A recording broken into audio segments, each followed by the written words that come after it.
I attend at the ACC ALC, also known as Piccanelli Center in Holyoke. I grew up in this town. Sometimes I think I have been here too long. My journey here has not been easy, but who said life's easy anyway? One thing I could tell you is that you must fight for what you want in life. Here at the ALC program, I have learned so many things. If you want, I can explain or even share a few with you. I have learned not to give up on your dreams and also how to make and meet your goals. For example, the ALC program taught me how to write properly. It helped me build my self-esteem and also helped me push my grades up in math, which was one of my worst subjects and the one I had most trouble with. Those were some of the things I have learned here. I work days and come here where I attend at the ALC Piccanelli Center at night.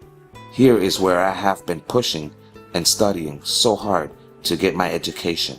It's been like my second home, sort of speaking. Before I decided to go for my education, I had no direction nor where I was heading in life.